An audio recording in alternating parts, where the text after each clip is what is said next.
Bonjour Omar Ferta, nous sommes ensemble pour présenter votre essai sur la traduction et l'adaptation dans le théâtre marocain qu'ont publié les presses universitaires de Bordeaux dans la collection Monde arabe et Monde musulman. Alors je voudrais commencer par cette première question. Pourquoi avez-vous fait le choix de consacrer cette étude monumentale à la traduction et à l'adaptation de textes étrangers dans le théâtre marocain? Et en quoi cette poétique de l'emprunt aux textes étrangers recoupe-t-elle d'autres problématiques et d'autres questions, telles le passage d'une langue à une autre, la dualité culturelle, la question de l'approche de l'altérité? En fait, l'idée est partie en fait, d'un simple constat. C'est que ce travail qui est issu d'un travail de recherche, de ma thèse, en partie, donc est venu combler un vide dans les recherches consacrées aux arts du spectacle au Maroc. C'est-à-dire que tout le monde est unanime, tous les chercheurs, les historiens du théâtre marocain sont unanimes pour dire que la pratique de l'adaptation et de la traduction est une pratique fondatrice même pour l'histoire, pour le théâtre marocain. Mais quand on cherche en fait les références, si vous voulez dire, et les textes ou les livres écrits sur la question, on se rend compte qu'il n'y a pas beaucoup de choses. Donc jusqu'à aujourd'hui, il n'y a pas vraiment d'études sérieuses consacrées exclusivement à cette question. Et j'étais en fait confronté à cette pénurie de références, vraiment concrètement, quand j'ai entamé mon travail de troisième cycle de DEA que j'ai consacré au théâtre marocain d'expression française. Et je me rappelle à l'époque, je travaillais sur certains auteurs qui écrivent en français, mais qui ont pratiqué l'adaptation, dont le grand metteur en scène et écrivain Taïeb Santeri. Et je me rappelle à l'époque, il a beaucoup insisté pour que j'aille d'abord voir ces adaptations. Parce qu'il me disait qu'avant d'arriver au texte français, d'abord l'adaptation c'est très important. Et donc je suis allé voir voilà, ce qu'il a écrit, etc. Et c'est là où je me suis vraiment trouvé confronté à la situation de cette pénurie parce que j'ai trouvé aucune référence et même le corpus était très difficile à avoir. Et donc c'est à partir de là où j'ai eu l'idée en fait, de travailler sur cette question. Et je me suis dit, malgré toutes les difficultés qui se présentaient, pourquoi pas ne pas travailler sur cette question. Vous affirmez que l'émergence de jeunes dramaturges comme Asma Houri et Mohamed Al-Hur a bouleversé la scène marocaine grâce à la mise en place de nouvelles esthétiques. D'où ma question, quelles sont les caractéristiques de l'adaptation et de la mise en scène de cette jeune génération dont vous parlez beaucoup? Alors, effectivement, donc, voilà, la génération à laquelle vous faites référence, c'est une génération que certains chercheurs comme Abdelwahad Ouzri, qui a écrit l'un des rares livres en français sur le théâtre marocain, Structure et tendance du théâtre marocain, il a parlé à l'époque de la génération du théâtre. Et il appelait de ses voeux l'avènement de cette génération du théâtre. Et peut-être qu'on est aujourd'hui face à cette génération. On peut dire qu'elle est arrivée, même si cette terme de génération de théâtre, comme vous l'imaginez, est contestée quand même par tous ceux qui étaient avant, parce qu'ils ne viennent pas de nulle part non plus. Il y a une continuité, il y a des gens qui ont fait le théâtre bien avant eux. Donc cette génération, a bénéficié de quelque chose de très important que les prédécesseurs n'ont pas eu. C'est une formation professionnelle, et je vais dire institutionnelle, grâce à l'Institut supérieur d'art dramatique qui a été créé pendant les années 80. Donc fin des années 80. Et donc cet institut, grâce à cet institut, il y a vraiment des générations même de praticiens du théâtre qui vont naître. Et ils vont bénéficier au sein de cette institution d'une formation vraiment solide. Alors la première chose qu'on peut relever aussi dans cette formation, c'est l'ouverture.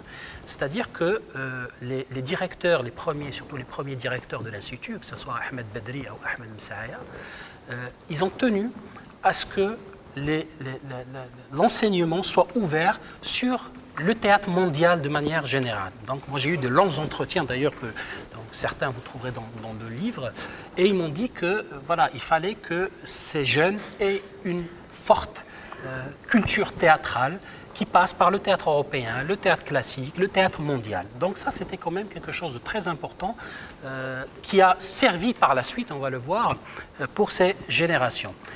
Deuxième élément, toujours dans cette ouverture, c'est qu'ils ont bénéficié aussi des fois, et souvent, de formation donnée par des grands noms du théâtre mondial.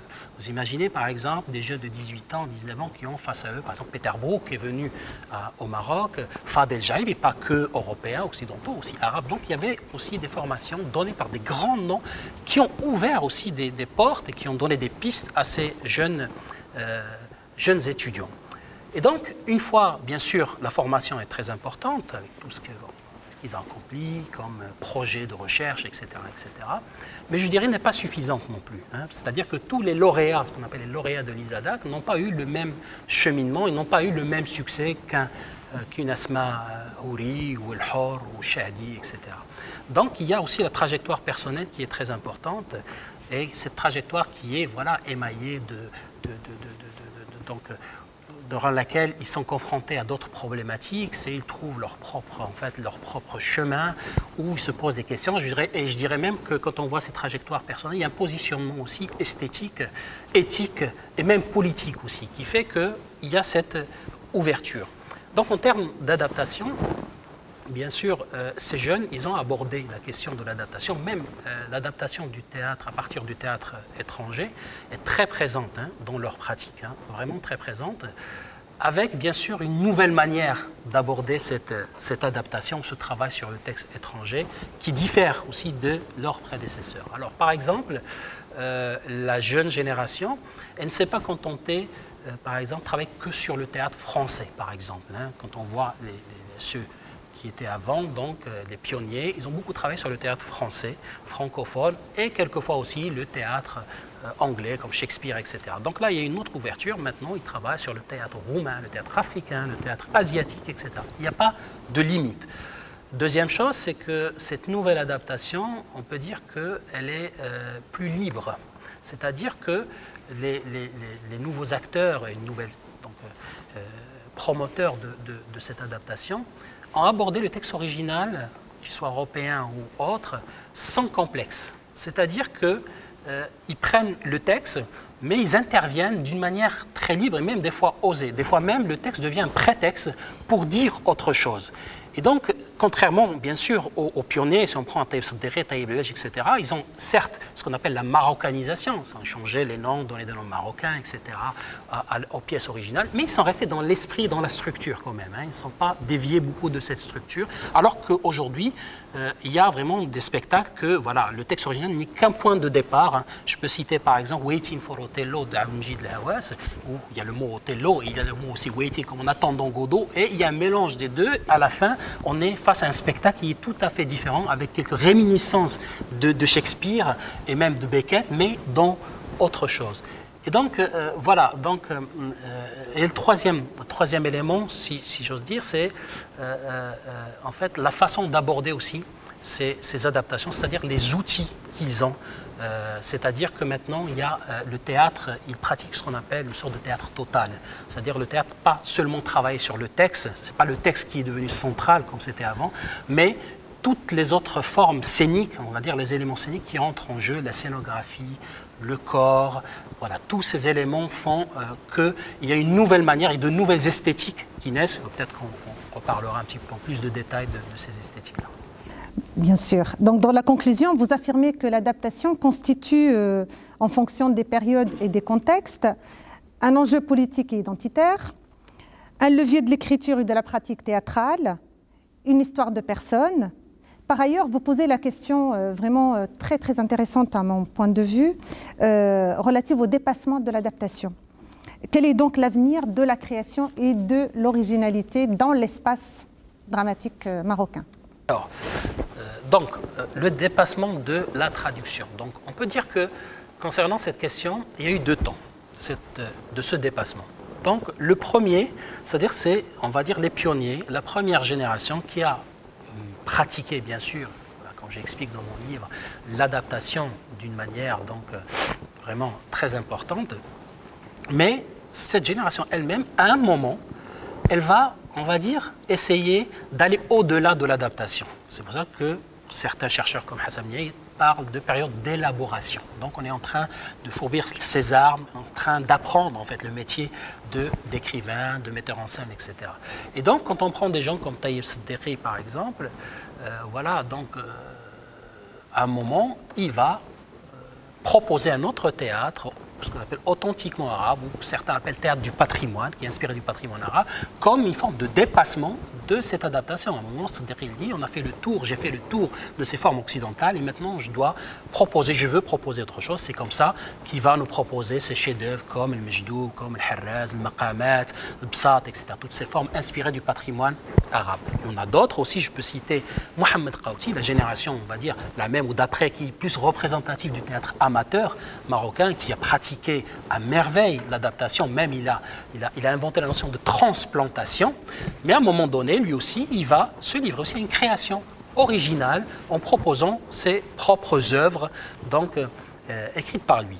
Ça, c'est dans un premier temps. On peut parler, donc, le deuxième temps, quand je parle dans mon livre du dépassement de l'adaptation, donc c'est par rapport à la nouvelle génération aussi. Parce que la nouvelle génération aussi a pratiqué massivement l'adaptation, comme je l'ai dit, et il y a un certain dépassement qui peut se décliner de deux manières. Donc la première, le dépassement classique, dans le sens classique, c'est-à-dire proposer des œuvres originales ou travailler sur des œuvres originales. Ce qui a été le cas, tous ceux, par exemple, voilà, dernièrement, on a parlé de Asma Houri, par exemple, qui a travaillé sur beaucoup d'adaptations, Sarah Kane, Marielle Dorfman, voilà, plusieurs donc, adaptations, mais à un moment aussi, et là, son dernier travail, là, qu'elle a proposé, c'est Ma ville m'a tué, hein, donc, qui est inspiré des poèmes d'Abdullah Zareqa. Donc, elle a travaillé avec le poète Abdullah Zareqa, donc vraiment un poète local, marocain. Elle a travaillé sur ça. D'autres voilà, travaillent. Dernièrement, donc, j'étais au Maroc et j'ai vu donc, un spectacle, par exemple, de Abdel-Jabbar Khomran, qui a travaillé sur un texte de Ghannam Ghannam, qui est un auteur arabe. Donc, il y a des gens qui commencent à... ou Shadi, qui travaille sur les textes de Issam Yousfi, qui est un auteur, un dramaturge marocain. Donc, il y a cet aspect-là qui est très présent. Maintenant aussi, il y a un deuxième aspect qui est celui du dépassement de l'adaptation, de la pratique d'adaptation au sein de l'adaptation elle-même. Voilà. Pour moi, c'est un dépassement. C'est-à-dire ce que j'ai dit tout à l'heure, c'est-à-dire la façon d'opérer ou d'opter pour cette adaptation diffère complètement de la pratique classique de l'adaptation. Et c'est-à-dire que, voilà, je le répète encore une fois, que l'adaptation, les textes adaptés devient une sorte de prétexte. Voilà, de prétexte pour aller vers autre chose, pour aller vers une autre création. Et c'est ce que j'ai qualifié, j'ai appelé, donc j'ai mis ça dans mon livre, dans le champ des dramaturgies nouvelles ou du post-dramatique. Hein, donc, c'est-à-dire on est dans d'autres constructions. On peut dire aussi, le dépassement, peut-être c'est la réécriture aussi. Hein, la réécriture, d'autant plus il faut prendre en considération que les personnes dont je parle, sont des praticiens, sont des metteurs, ne sont pas des écrivains, hein, sont des metteurs en scène. Néanmoins, il faut faire attention, parce que ces derniers temps, il y a des voix qui sont élevées pour dire attention à la toute-puissance du dramaturge-auteur. Hein, c'est-à-dire qu'aussi on se trouve à une situation que les drames actuellement, ces jeunes, qui sont dans la plupart des metteurs en scène, ils ont un tel pouvoir que c'est-à-dire même quand ils travaillent sur des textes d'auteurs, ben, ils les déforment un petit peu et ce n'est toujours qu'un prétexte pour dire un petit peu ou exposer leur propre vision des choses. Donc il faut faire attention parce qu'effectivement, aujourd'hui, au Maroc, le nombre d'auteurs, dans le sens premier, dramaturge en tant qu'écrivain de textes de théâtre, est assez réduit. Hein. Si on le compare par rapport aux années 70, par exemple, on avait une pléthore d'écrivains, hein, vraiment publiés, etc. Aujourd'hui, vraiment, ça se compte sur les doigts de la main, c'est-à-dire, on a Zubair Ben Bouchta, Issam Yousfi, Idriss Xiques, Sbiya, voilà. Il y en a 4 ou 5 vraiment qui sont voilà, présents. Mais en tout cas, voilà, le dépassement, il est en cours, il a lieu, et voilà, sous différentes formes. Une dernière question. À qui se destine votre livre? À quel public? Alors, mon livre se destine à plusieurs publics. C'est-à-dire le premier public, peut-être, c'est le public amateur ou qui aime le 4e art, qui aime le théâtre en général, qui aime le théâtre marocain plus particulièrement, parce que ce public, il va trouver aussi une histoire du théâtre marocain. Donc, parce qu'il y a un travail que j'ai fait, non pas seulement donc, sur l'adaptation elle-même, mais à chaque fois, dans chaque partie, dans chaque chapitre, je commence toujours par une situation historique, un petit peu une reconstitution historique de l'histoire ou historique du mouvement théâtral marocain. Donc il y a vraiment toute l'histoire du théâtre marocain que je commence d'ailleurs depuis pas marocain, hein, c'est théâtre arabe de manière générale, depuis Averroès, hein, mon premier chapitre, c'est la fausse quête d'Averroès jusqu'au 2018. Donc le grand public peut trouver des éléments intéressants. Aussi, le grand public peut aussi trouver intéressant les cours aussi des personnes qui sont dans ce livre, parce que j'ai consacré à chaque fois une sorte de biographie aussi pour les acteurs les plus importants sur lesquels j'ai travaillé. Donc il y a une trajectoire humaine, il y a un destin aussi qui est là, et comme je dis, des trajectoires qui ont joué des rôles très importants et qui aussi, donc en lisant ça, on découvre aussi voilà, d'autres éléments très intéressants qui ont trait à la vie personnelle, la vie au Maroc, l'entre-deux, comment ces acteurs ont bougé, ont voyagé, leur conception, etc. Deuxième public aussi, il peut être le public averti, vraiment le public des chercheurs, parce qu'ils vont trouver, voilà, déjà ils vont trouver des éléments concernant cette pratique de l'adaptation et de la traduction, voilà, comme on dit, il existe peu de références, donc ils vont trouver matière, surtout que j'ai mis dedans 4 index, hein, qui pour baliser un petit peu la lecture, 2 index donc de noms propres en arabe et en français, et 2 index des œuvres en français ou européen, pas en français, anglais, etc., et les œuvres arabes. Donc voilà, c'est une piste qui est très importante. Les chercheurs peuvent trouver aussi ceux donc, qui peuvent aller un peu plus loin, qui s'intéressent même à des questions pointues comme la langue, par exemple, dans le théâtre marocain, peuvent trouver, j'ai gardé donc, des chapitres d'analyse hein, dans lesquels j'analyse vraiment d'un point de vue linguistique certaines pièces pour illustrer un mouvement, par exemple, et ils vont trouver tous les détails donc, concernant, voilà, concernant ces éléments. Donc c'est un livre qui est destiné donc, à plusieurs publics, et comme je disais, le public non averti peut aussi aller sur d'autres territoires plus pointus aussi et découvrir des choses, et aussi bien au public francophone, parce que aussi que arabophone, même si, parce que le public francophone, c'est vrai qu'il y a peu de livres en français sur le théâtre marocain. Le dernier livre en français date d'à peu près 20 ans, c'est Abdelwahad Aouzé, Structure et Tendance. Donc en tout cas, le livre qui traite de manière un peu générale l'histoire du théâtre marocain, parce qu'il y a un livre aussi qui est paru il y a quelques années, mais qui est vraiment consacré au Maroc, hein, en français, dont j'ai oublié malheureusement le nom de l'auteur. C'est une auteure, c'est une dame donc universitaire qui a consacré une étude, je crois Taïb Seddeqi et quelques autres auteurs. Donc il trouvera voilà, quelques informations sur ce théâtre-là et aussi sur le théâtre, on va dire, du monde, dans le monde arabe, parce que tous les premiers chapitres, je les ai consacrés à la question de traduction, non pas que dans le théâtre marocain, mais le théâtre arabe de manière générale. Bien, merci beaucoup. Merci à vous.